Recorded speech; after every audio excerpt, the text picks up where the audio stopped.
allow Rabbi Yehuda to use karbanai to exclude an inheritor. So the way we're going to free up one of these karbanais, one of these, his sacrifice, this possessive pronoun, that what we're going to say is that two of them will join together, and that will free up the third one to allow Rabbi Yehuda to do this. So how do we join two together? We say that you only do it on your own sacrifice, on his sacrifice, but not if it's your friends or a non-Jews. We do that all in one. It's not yours, whether it's your friends or a non-Jews, doesn't matter. It's not yours, so that's still not yours. You don't do it. So Yaakov is saying, one second, we didn't say that the non-Jew himself doesn't do it. We just said that the Jew that brings it. Okay. Isolate we have two left over, because we have one that's saying not your friends and not the non-Jews. Karban aviv karban aviv. You don't do it on your father's sacrifice. And this is explaining Rabbi Yehuda. V'idach l'rabbis kol ba'al chevron l'smicha, and the other one is saying that all partners need to do smicha. So that's how Rabbi Yehuda would use all three. Okay, we've explained what the Rabbanan do with karbanai, but what does Rabbi Yehuda do with Hamar Yamer, which seems to include an inheritor in Tamura? Rabbi Yehuda, Hai Hamar Yamer Mayavile. What does he do with Hamar Yamer, which says that anyone can do Tamura? Sounds like including an inheritor. So Mibayile l'Rabbi says to Isha, it's coming to include a woman, that a woman can do Tamura as well. If a woman wants to bring a sacrifice, she consecrates an animal, then she says, I'm going to exchange this animal for another animal, that the new animal is exchanged. Even though she wasn't allowed to do it, but it's effective. The Tanya was taught in a Bais, because all of those verses are talking in the masculine. How will we include the woman here? It says in the pasuk Hamar Yamer, which is an inclusive expression, an extra word, that would include the woman in this. When we learn Tamura, the Gemara is going to go through. You're going to need an extra pasuk for everything. Women are chayiv in all the Torah. If it's not a mitzvah sasei zman grama, why do you have to do this? The Gemara in Tamura is going to go through that. For Rabbanan mevi'im, the Rabbanan say this you can include from the word vi'im, and if, that extra vav. Rabbi Yehuda vi'im leidarish. See, when it comes down to the machlekes and how we're going to extrapolate from a verse, so sometimes we say this one uses the word to teach this. This one, why? How does the other one know this? And how does the other one know that? We go back and forth. Sometimes the way that this concludes is that they learn it from a different verse, and they learn it. This one learns it from that verse. So what does they do with that verse? The way it concludes is that there's one letter that they're learning it from, and this one says that letter doesn't really show me much, because that would have said it anyway. That's not enough of an extra letter to teach me a halacha. So, but here it boils down to is that the rabbis learned from Ve'im to include a woman, and Rabbi Yehuda says, no, Ve'im leidarish. That vav of Ve'im and if, that's not considered something extra enough that he should learn from that. Hakol chayavim b'sukkah. We have a new example here. Everyone's obligated to sit in the sukkah. Lasuye mai. What's it coming to include? It says who's obligated.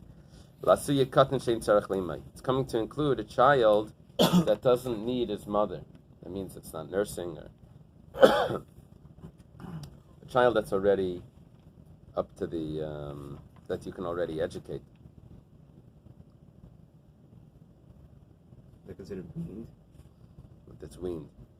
The Gemara says, Rashi quotes, that he wakes up and he doesn't scream for his mother, mommy, get me out of this crib.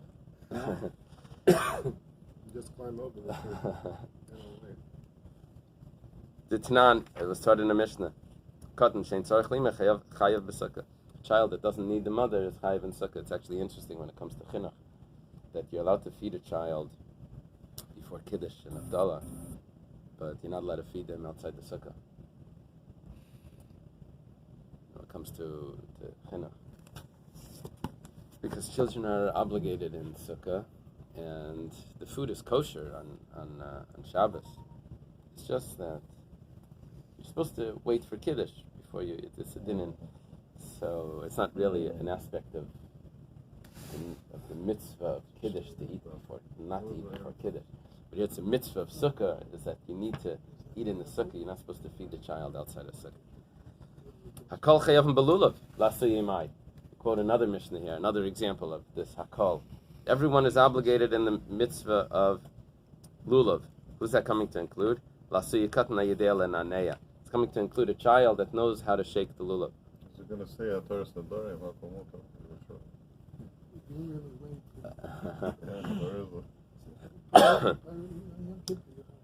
The way chinuch works is that once the child is able to do it fully, that's when he becomes obligated in chinuch. Now, even though you can give a very young child a lulav, and he could hold it and like whack it around or whatever, use it as a broom, and you say, well, he can hold it, he should already do the mitzvah. No, it's not how it works. He's only chayiv once he knows how to shake it properly in the halal, the way we shake it. Once he knows how to do that, then he's chayiv in all the in that mitzvah. What about the Tanan Katan Yidel and Chayiv Belulav? Hakol Chayim B'tzitzis. Says everyone's obligated in tzitzis. Who's included in that? Lasu Yimai, Lasu Yikatna Yidel Esativ. A child that knows how to wrap, knows how to wrap himself up in the tzitzis. Actually, we say that the child that can already take all four corners for Shema is obligated. You can grab them together. Ditanya Katna Yidei Lesativ Chayiv B'tzitzis. A child that knows how to wrap himself in the tzitzis, that's when he's chayiv. Hakol chayavim b'tfilin lasu yimai. Everyone's obligated in tefillin. Who's that coming to include? Lasu yikatna yidei lishma tefillin. It's coming to include a child that knows how to guard his tefillin. That's why we don't put tefillin on the children just like we do tzitzis and other things, because they have to know how to guard it. And guard it means that they're not going to walk into a bathroom or something wearing the tefillin. And so we wait until they're older, and we start when they're 12 and something. Some do it 1 month before the bar mitzvah, 2 months before, some 3, possibly 6 months. Ditanya katna yedei lishmar tefillin, a child that knows how to guard his tefillin, aviv lekeach tefillin. The father buys him tefillin once he reaches that level, that he knows how to guard them. That's interesting, because by Gerus, I notice you're allowed wearing the talis before, but not until right before you're going to be Megayim, or you let them wear the tefillin. Because there's a different reason why a non-Jew should not wear tzitzis than tefillin. Tefillin he doesn't wear because it's davar shebekdusha, and that he's not supposed to do until he's Jewish. But tzitzis he's not supposed to do because he might pose as a Jew, and do things that aren't he might fool people that he's Jewish. So that's why we don't want to give him the dress. So here, once he's someone that's coming to conversion in a manner that he's working towards conversion, so then he's allowed to wear the tzitzis. We're not assuming that he's going to pose as a Jew and do some fake activities there. So because he's coming forward in a different manner, even though normally we say that he shouldn't wear tzitzis regularly. In certain circumstances, it's more lenient than tefillah. Hakol chayavim b'riyah. The next example is everyone's obligated to come to the temple for the holidays, the 3 holidays, the pilgrimage. Lasu yimai, who's that coming to include? So here it says, Lasu yimai shechetzev eved b'chetzem en chayrin. It's coming to include someone that's a half slave and half free. How is he a half slave and half free? Because he was owned by partners. As you can imagine, people that share a cleaning lady. So, but a slave that's owned by partners, one of the partners says, "Oh, I'm going to let you go free. You're emancipated. He gives him the manumission, is that what it's called? It lets him go free, and the other one still keeps him. So he's half slave. This whole section is the Chachamim. Who's saying all this, starting with Hakol Kayim Basuka? Here there's no machlekes. Some of them we had machlekes in on. By Temura we had a machlekes. By Smicha we had a machlekes. But the Gemara Chagiga goes through these as well, because the Gemara Chagiga starts off Hakol Chayavim Beriya, right? So here we're saying who's the Hakol Chayavin. This is coming to include this half slave. Ula Ravina da Amar Misha Chetzev Eved ben Chayrim Patim in Ariya. What about according to Ravina? Ravina in the Gemara says that someone that's half slave, does not need to be Eily Regel. So who's that coming to include when it says everyone has to make the pilgrimage? Let's say someone is limping on the first day of Yom Tov, but he's cured on the second day of Yom Tov. So he's obligated to come to the temple for the second days, during the intermediate days. We don't have 2 days Yom Tov. We have, in Israel, there's 1 day Yom Tov, and then there's the Chalamayit.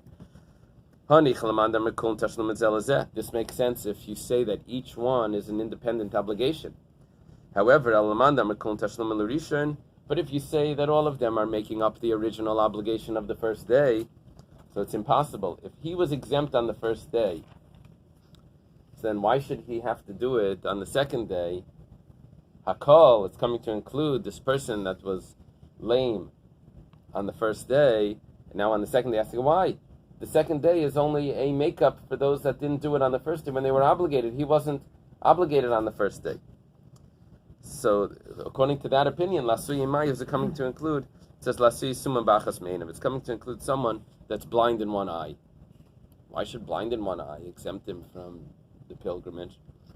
It's not like he needs to, he's not driving, or maybe he is. He can be a passenger also. It says Udaleki Haitana, and we're not going according to a certain opinion. Tanya was taught in the Braisa. Suma Bachas Meinav, someone that's blind in one eye. Patim in Ariya is exempt from the pilgrimage. We're not going according to that opinion. Shenemar, let me get the vowels here. Yera'eh. Do they have the vowels the same? Yera'eh. Yera'eh means, I guess, he shall see. Yera'eh, he shall be seen. This sounds like the advertisement on the glasses store. Right? The glasses to see and to be seen in. So, Yira, he says, all males shall be seen, and it goes like this. The same way you come to the translated to see, in the manner that God comes to see, that God comes to see the pilgrims, kach balirais, you also come to be seen. To be seen. God comes to God. It's referring to God here. So the same way that God comes to see those that come, He also comes to be seen by those that come. Ma lirais b'shtei einav, just like God looks with both His eyes. This is very euphemistic, which means that He looks, that he there's no problem with God's vision. So afli rais also for God to be seen, b'shtei einav, you're only obligated if you have both eyes. I remember one of the kids saying they didn't get this whole thing, and they said they're in the car seat. They said it's so interesting that God is one, but I'm already three. and then the follow-up comment was, he said no, he said but does God drive his car without hands? Because we said He doesn't have a body. So does God drive his car without? So God sees perfectly. So so too the one that comes to the Bais Hamikdash also has to see perfectly. If not, he's exempt. We're not going according to that opinion. We're saying that no, even if he's blind in one eye, he still comes. Let's leave the Iba Yasema for tomorrow. Okay. Shekayach. We say when... Shut it off.